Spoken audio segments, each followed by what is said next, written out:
Praise the Lord. கிறிஸ்துவுக்குள் பிரியமானவர்களே, நம்முடைய ஆண்டவரும் அருமை இரட்சகருமான இயேசு ராஜாவின் ஈடு இணையற்ற நாமத்தில் உங்களை அன்போடு வாழ்த்துகிறேன்.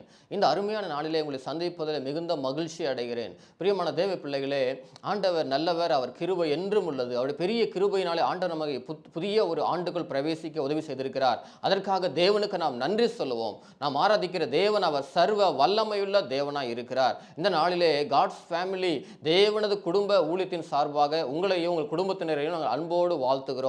பிரியமானவர்களே, நாம் ஆராதிக்கிற தேவன் அவர் இன்றைக்கும் உயிரோடு இருக்கிற மெய்யான தேவன். ஆண்டவர் இந்த யோபு சொன்னார், என் மீட்பர் உயிரோடு இருக்கிறார் என்றும் அவர் கடைசி நாளில் அவர் பூமியில் மேல் நிற்பார் என்று சொல்லி அவர் மெய்யான தேவன். பிரியமானவர்களே, இயேசு கிறிஸ்து உலகத்தில் வாழ்ந்த நாட்களிலே அவர் கடைசியாக தன்னுடைய சீஷர்களுக்கு அவர் பிரதான கட்டளை கொடுக்கிற பொழுது அவர் சொன்னார், வானத்திலும் பூமியிலும் சகல அதிகாரமும் எனக்கு கொடுக்கப்பட்டிருக்கிறது. ஆகையால் நீங்கள் புறப்பட்டு போய் சகல ஜாதிகளையும் சீஷராக்கி பிதா குமாரன் பரிசுத்தாவி நாமத்தினாலே அவர்களுக்கு ஞானஸ்நானம் கொடுத்து நான் உங்களுக்கு கட்டளையிட்ட யாவையும் அவள் கை கொள்ளும்படி அவர்களுக்கு உபதேசம் பண்ணுங்கள் என்று சொன்னார். அவருக்கு எல்லா அதிகாரமும் கொடுக்கப்பட்டிருக்கிறது. அவர் ஏக சக்கராதிபதியாக இருக்கிறார். அவர் சர்வ சக்திமான் பிரபு. அவர் ஏக சக்கராதிபதி. அவர் ஒருவரே மெய்யான தேவனாய் இருக்கிறார். பிரியமான தேவ பிள்ளைகளே, இந்த நாளிலே உங்களை சந்திப்பில் மிகுந்த மகிழ்ச்சி அடைகிறோம். நாம் ஆராதிக்கிற தேவன் அவர் ராஜாக்களை தள்ளி ராஜாக்களை ஏற்படுத்துகிற தேவன். ஏனென்றால் அவர்தான் மெய்யான ராஜா.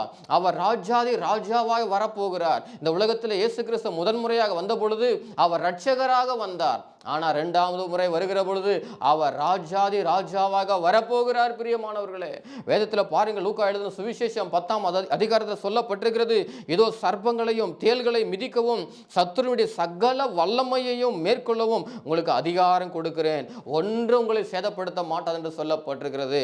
ஆண்டவர் நமக்கு எல்லா அதிகாரங்களையும் நமக்கு கொடுத்திருக்கிறார். ஏனென்றால் எல்லா நாமத்திலும் மேலான நாமம் இயேசு என்கிற நாமம். பிரியமானவர்களே, அந்த இயேசுவின் நாமத்தில் வல்லமை இருக்கிறது.